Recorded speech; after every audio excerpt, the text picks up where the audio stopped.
이번 강의는 비타민 D 대사 과정 및 10가지 기능에 대해서 알아보겠습니다.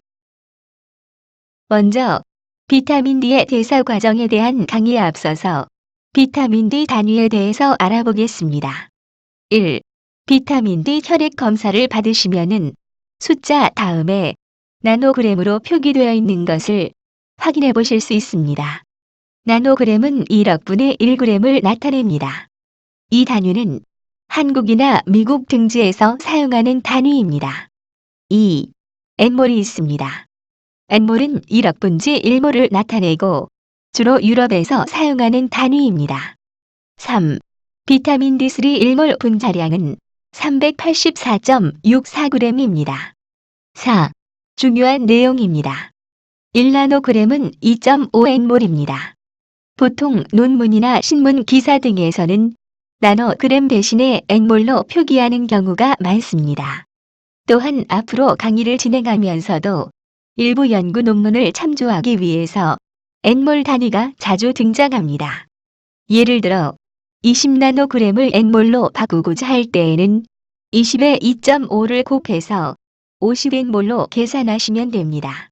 반대로 50N몰을 나노그램으로 변경하고자 할 때에는 나누기 2.5를 해주시면 됩니다. 5. 1마이크로그램은 40IU입니다. 마이크로그램은 미리그램의 1000분의 1로 1mg은 1000마이크로그램입니다. 그리고 IU의 뜻은 인터내셔널 유닛의 약자로 국제적으로 공용되고 있는 비타민 단위입니다. 주로 비타민 A, 비타민 E, 그리고 비타민 D가 E에 해당합니다. 6. 따라서 1IU는 0.025마이크로그램이고 1000IU는 25마이크로그램이 됩니다. 중요한 점은 본인이 비타민 D를 섭취하고자 할 때에는 제품 라벨에 표기된 비타민 D 함유량을 유심히 살펴보고 혈액 검사에 따라서 섭취량을 조정하면 됩니다. 지금부터는 비타민 D는 어떤 대사 과정을 거쳐 인체에서 사용되는지 알아보겠습니다. 비타민 D는 비타민 D 수용체와 결합하기 전에 3단계 활성화 과정을 거칩니다. 1단계로 햇볕과 음식으로부터 얻은 비타민 D가 간까지 가는 과정부터 알아보겠습니다. 첫 번째로 우리가 잘 아는 것처럼 비타민 D를 얻는 두 가지 방법 가운데 하나는 햇볕입니다. 인체에서 순환된 비타민 D 대부분은 햇빛에 노출되면 피부에서 합성됩니다. 피부에서 비타민 D의 과정은 다음과 같습니다. 햇볕에서 방출된 파장이 290에서 315나노미터인 중파장 자외선이 피부 표피층에 닿으면 피부 속 콜레스테롤이 비링에 있는 C5와 C7 사이의 이중 결합이 자외선에 흡수되고 C9과 C10 사이의 결합이 해체되면서 변형된 세코스테로이드 프리 비타민 D3인 7디하이드로콜레스테롤이 됩니다. 비타민 D3 전구체인 프리비타민은 활성이 없으나 피부 온도에 의해서 열의 안정화 형태로 분자 구조가 재배열되어 2시간 이내에 비타민 D3로 재배열됩니다. 프리비타민으로부터 생성된 비타민 D3는 비타민 D 결합 단백질에 의해서 피부 표피로부터 혈액 내로 이동하게 됩니다. 햇볕을 받으면 끊임없이 비타민 D를 생성하는 것은 아닙니다. 그러면은 피부에서 비타민 D 생성 억제 방법에 대해서 알아보겠습니다. 우리 피부에는 멜라닌이라는 색소가 있습니다. 이 색소는 흑갈색 색소로서 체온을 유지해 줍니다. 또한 멜라닌의 양은 피부색을 결정해 주는 데 중요한 역할을 합니다. 또한 피부의 멜라닌은 프리비타민 D3의 생성과 프리비타민 D3 및 비타민 D3의 광화학적 이성체화 과정을 억제하여 장기간 자외선 조사에 의한 과량의 비타민 D3 및 프레비타민 D3의 생성을 제한해 줍니다. 비타민 D를 얻는 두 번째 방법은 음식을 통해서입니다. 다음은 음식 속 비타민 D2 종류입니다. 비타민 D2는 효모나 버섯류에 있는 식물성 비타민 D2인 에고르칼시페롤과 연어나 고등어 등 기름진 생선이나 간유, 난황 등에 포함된 동물성 비타민 D3인 콜레칼시페롤 같은 두 가지 형태로 존재합니다. 비타민 D2와 비타민 D3는 1930년대에 분리되고 구조가 알려졌습니다. 이 중 생체 내에서 합성되는 비타민 D는 비타민 D3입니다. 식품으로부터 섭취된 비타민 D는 약 80%가 흡수됩니다. 비타민 D가 흡수되기 위해서는 담즙산이 필요합니다. 다음은 피부에서 만들어진 비타민 D3의 흡수와 이동에 관해서 알아보겠습니다. 비타민 D는 주로 소장의 공장과 회장에서 흡수됩니다. 참고로 소장은 12지장, 공장, 회장의 세 부분으로 되어 있는데 처음 약 5분의 2는 공장이고 나머지 5분의 3이 회장입니다. 소장으로 흡수된 비타민 D는 중성지방이나 콜레스테롤 경우처럼 킬로마이크론 형태로 림프계를 거쳐 간으로 수송됩니다. 참고로 킬로마이크론은 소장에서 지방의 소화산물을 흡수하여 흐르는 림프계에 존재하는 지름 0.3에서 1.5 마이크로미터의 혈장 지질 단백질 입자입니다. 두 번째 단계는 햇볕과 음식으로부터 얻어진 비타민 D3가 간과 신장을 거쳐 생리활성 물질로 되는 과정입니다. 우선 프리비타민은 간에서 두 번의 수산화를 더 거쳐 비활성 호르몬 25, 비타민 D3를 형성합니다. 이것은 인간에서 비타민 D 상태를 평가할 때 일반적으로 측정되는 안정적인 전구체 형태입니다. 다음은 비활성인 비타민 D3가 활성 호르몬으로 되는 과정입니다. 생리적 활성이 없는 25D는 다시 신장의 원위세뇨관에서 원알파 수산화 효소에 의해 수산화되어 활성 호르몬인 칼시트리올로 전환됩니다. 참고로 신장이 칼시트리올 생성에 주된 장기이지만 이외에도 활성화된 대식세포, 조골세포, 각질세포, 전립선, 대장, 유방에서도 원알파 수산화 효소가 발현되며 이들 세포나 조직은 칼시트리올 생성 능력이 있습니다. 또한 임신 때 태반에서도 칼시트리올이 생성됩니다.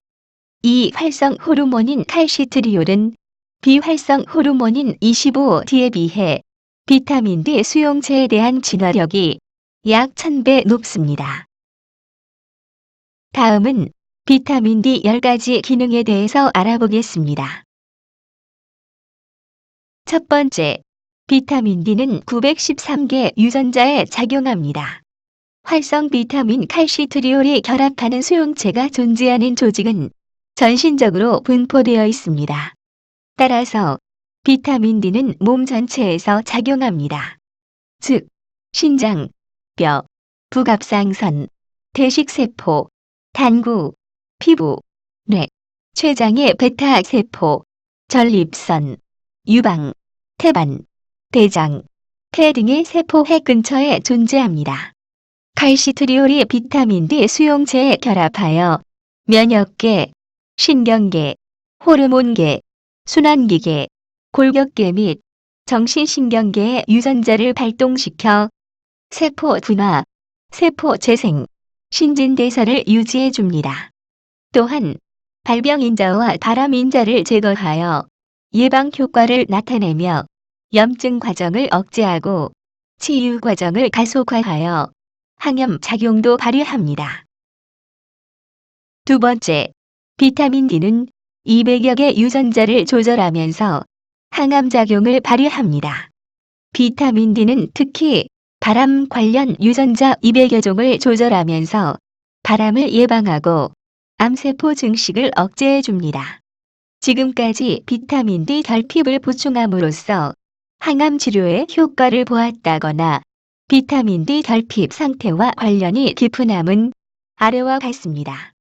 대장암, 식도암, 자궁경부암, 유방암, 담관암, 비호지킨스 림프종, 전립선암, 위암, 폐암, 췌장암, 직장암, 피부암, 난소암, 방광암, 신장암, 호지킨스 림프종 등이 있습니다. 세 번째, 비타민 D는 혈중 칼슘 농도를 극미량으로 조절하여 생명을 유지해 줍니다. 칼슘은 장벽에 존재하는 칼슘 부착 단백질에 결합하여야만 흡수가 됩니다. 칼슘을 섭취할 때마다 비타민 D는 칼슘 부착 단백질을 만들어줍니다. 따라서 비타민 D가 없으면 칼슘은 흡수되지 못합니다. 칼슘 보충제를 복용하는 자는 반드시 비타민 D 결핍을 먼저 치료해야만 합니다. 흡수된 칼슘은 어떻게 이용되는지 알아보겠습니다. 1. 흡수된 칼슘 중 99%는 뼈를 재생시키는 데 이용됩니다. 2. 나머지 1% 중 0.009%는 혈액과 세포 외액에 존재하고 나머지 0.001%만이 세포 내에 들어가서 모든 신진대사를 활성화하여 생명활동을 유지시켜줍니다. 따라서 세포 내 칼슘이 약간만 부족해도 생화학 반응이 정지됩니다. 그리고 세포 내 칼슘이 약간만 초과하면 세포는 사멸하게 됩니다. 따라서 혈중 칼슘 농도는 매우 적은 농도 범위 내에서 비타민 D가 면밀하게 유지해 줍니다. 또한 혈중 칼슘 농도가 약간만 많아져도 모든 조직에 칼슘이 침착하여 기능을 상실합니다. 따라서 비타민 D와 부갑상선 호르몬이 쌍벽을 이루어 혈액 중 칼슘 농도를 조절해 주고 있습니다. 네 번째, 뼈를 파괴시키고 재생시키는 작용을 총괄합니다. 뼈는 힘을 유지하는 골격 구성체이지만 뼛속 골수는 몇 초마다 적혈구와 백혈구, 혈소판 등을 만들어주는 곳이므로 뼈는 생명활동이 가장 왕성한 조직이라고 할 수 있습니다. 혈관과 신경이 가득 찬 가장 정밀한 공장입니다. 이처럼 가장 주요한 조직인 뼈는 매 순간 파괴되면서 재생해야 합니다. 이를 주관하는 것이 비타민 D입니다.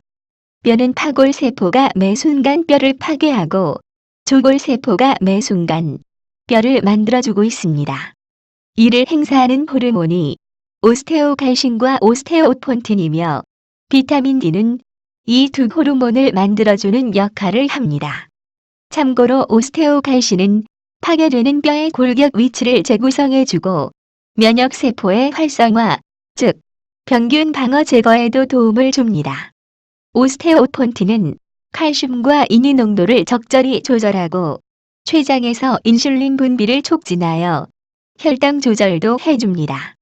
이처럼 비타민 D는 건물을 쌓는 벽돌공 같은 역할을 담당합니다. 따라서 골다공증 약을 하나만 선택하여 복용한다면 당연히 비타민 D만을 선택하는 것이 합리적이며 골다공증약에는 반드시 비타민 D3가 필수적으로 처방되어야 하는 이유입니다.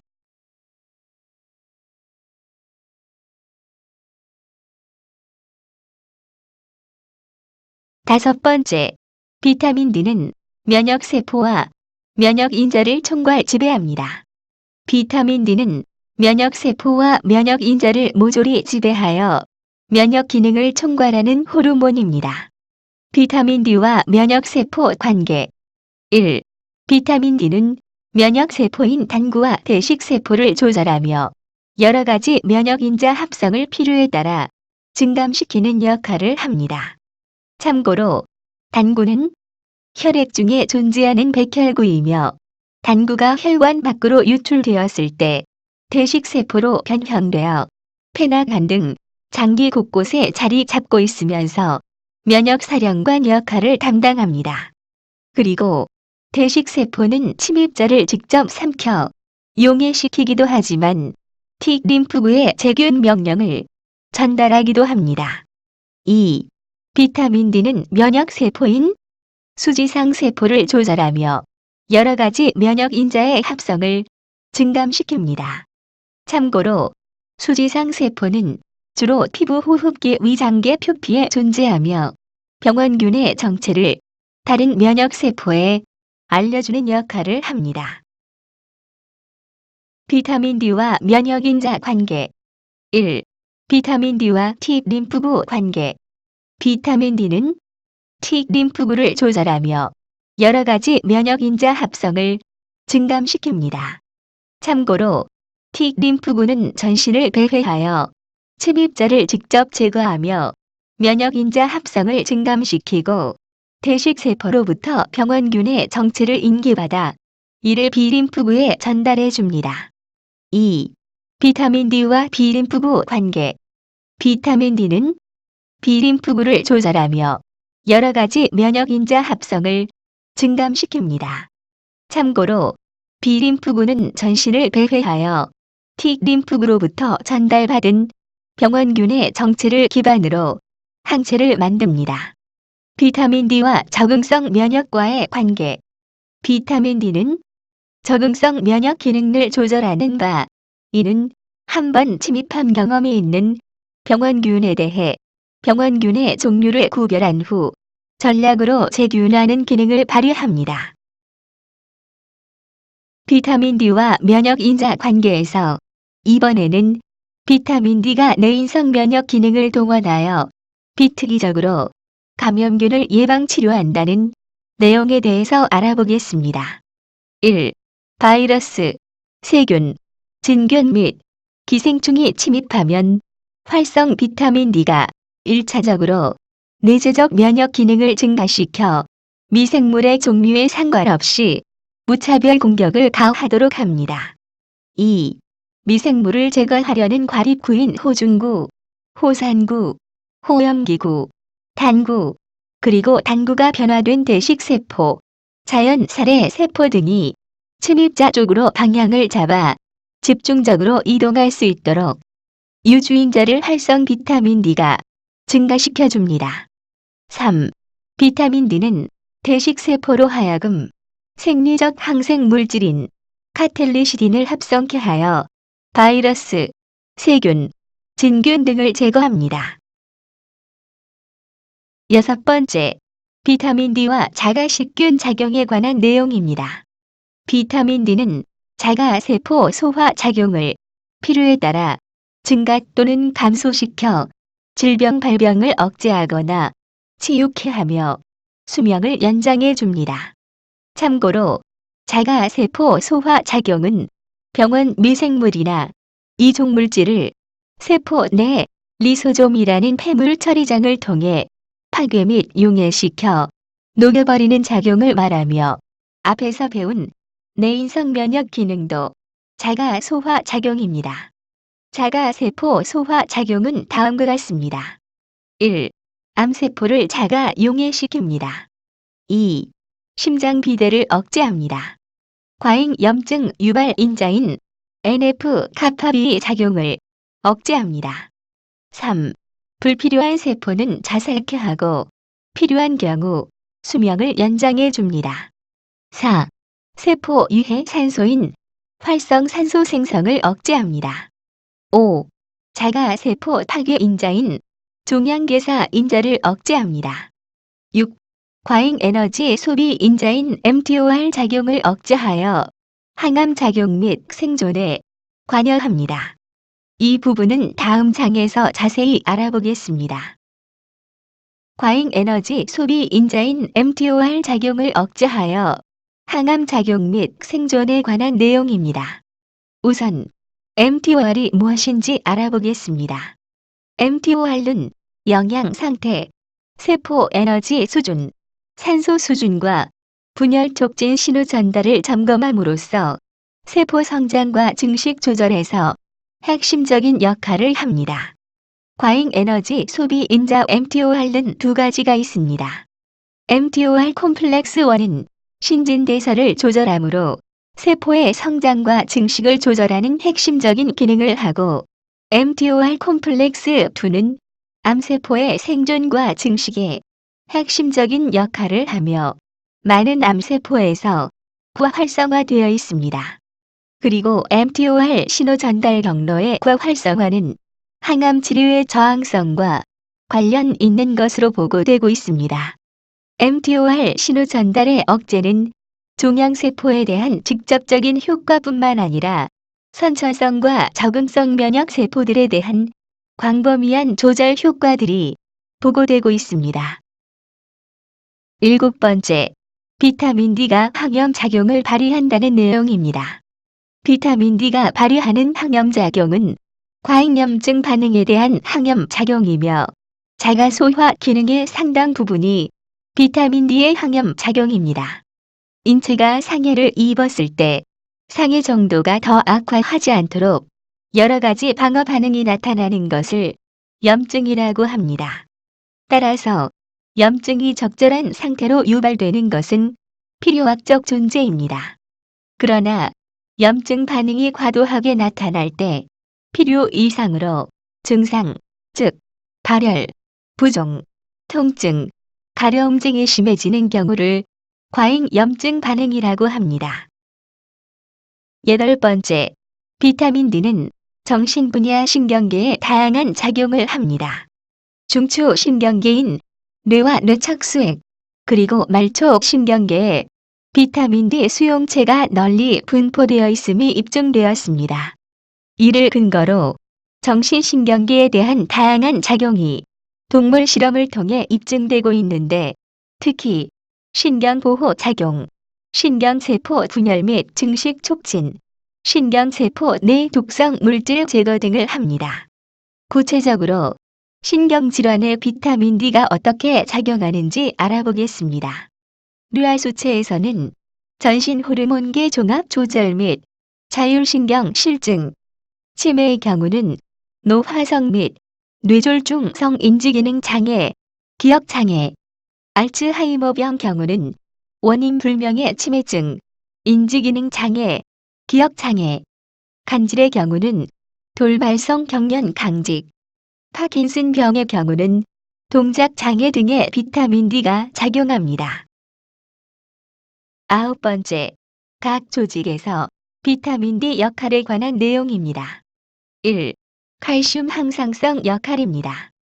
비타민 D가 부족하면 섭취한 칼슘의 10에서 15%만 흡수되지만 비타민 D가 충분하면 칼슘의 흡수율이 30에서 40%로 증가됩니다.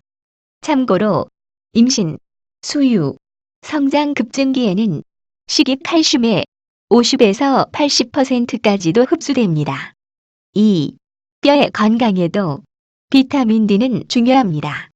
특히 비타민 D는 조골세포에서 랭클의 합성을 증가시켜줍니다.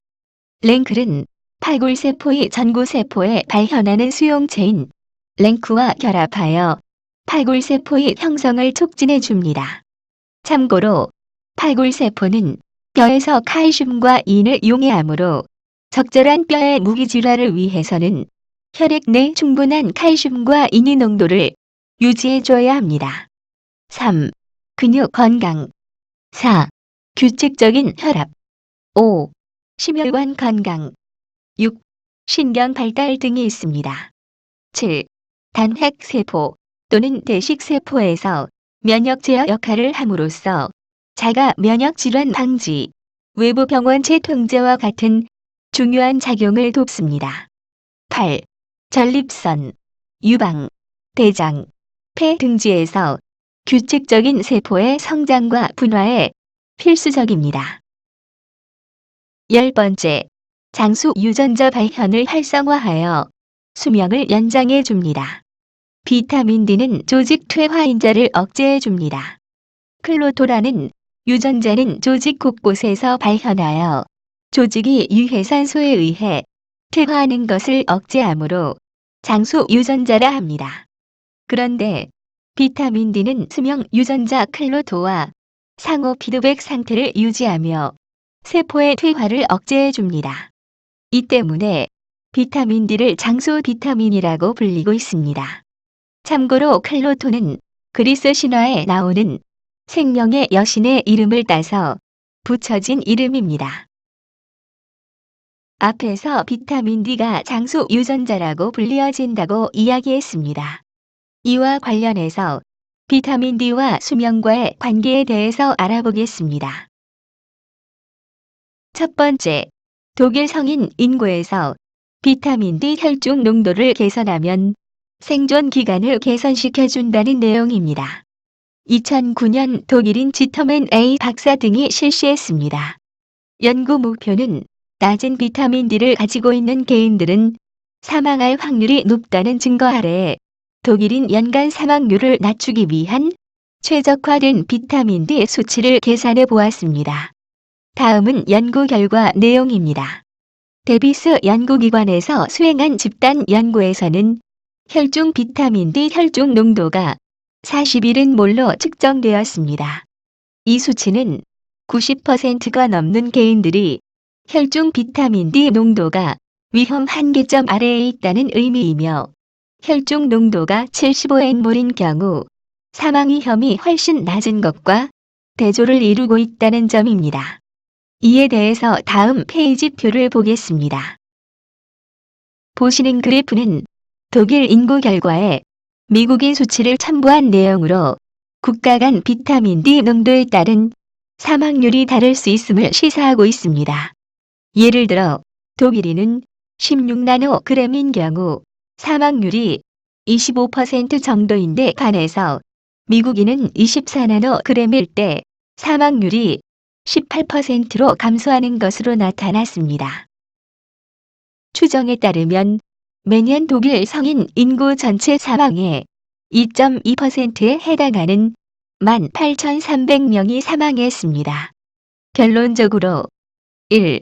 사망자들의 혈중 비타민 D 농도를 75n몰로 올리면 생존할 가능성이 높아질 수 있다는 점입니다. 2. 따라서 모든 데이터를 분석한 결과 혈중 비타민 D 농도가 낮은 경우 사망률은 기하급수적으로 증가한다는 사실을 보여주고 있습니다. 이러한 연구는 비타민 D가 부족한 인구에서 비타민 D 상태를 개선하는 것은 연간 사망률을 줄일 수 있는 효과적인 전략이 될 수 있는 것으로 나타났습니다. 두 번째, 모든 사망의 원인은 혈중 비타민 D 농도와 관련 있다는 내용입니다. 연구기관은 2012년 이스라엘 셀리버 W 등이 실시했습니다. 대상은 이스라엘 노인 18만 2,152명입니다.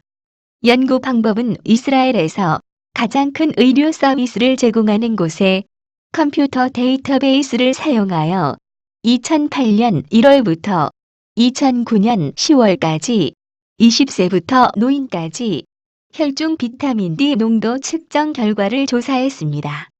그리고 2011년 8월에 다시 혈중 비타민 D 농도를 확인해 보았습니다. 추적 관찰 기간은 28.5개월이었습니다. 이 기간에 18만 2,152명 가운데 4.0%인 7,247명이 사망했습니다. 그리고 다음과 같은 결과를 얻었습니다. 결과 1. 산 사람들의 혈중 비타민 D 농도 51.0 플러스 마이너스 23.2n몰과 비교했을 때 죽은 사람들의 혈중 비타민 D 농도는 44.8 플러스 마이너스 24.2n몰로 훨씬 낮았습니다. 이는 모든 사망 원인에 대해서 나이, 성별, 인종, 계절 등을 조정 후 비타민 D 혈중 농도를 4개 집단으로 나누어 비교한 결과 비타민 D 농도가 낮은 그룹은 높은 그룹에 비해서 사망률 위험도가 2.02배 높았습니다. 보시는 그래프처럼 비타민 D 농도가 20나노그램 집단과 13에서 20나노그램 집단의 생존율은 40개월 이상 완만한 선으로 나타나고 있는 반면에 비타민 D 농도가 13나노그램 집단은 생존율이 40개월로 생존율이 다른 집단에 비해서 낮음을 보여주고 있습니다. 결과 2. 동반 질환에 대한 추가 조정 후 비타민 D 보충제 사용, 흡연, 사회 경제적 상태, 체질량 지수 등을 고려했어도 위험비는 1.8이었습니다. 결과 3. 혈청 저밀도 단백질과 고밀도 단백질, 칼슘 수치, 알부민 수치, 사구체 여과율 등을 고려한 보정 후에도 위험비는 1.85이었습니다. 결론적으로 모든 원인의 사망률 가운데 혈중 비타민 D 농도가 20나노그램 이하는 독립적인 요인으로 작용한다는 사실을 말해주고 있습니다. 이상으로 비타민 D 대사 과정 및 10가지 기능에 대한 모든 강의를 마치겠습니다. 감사합니다.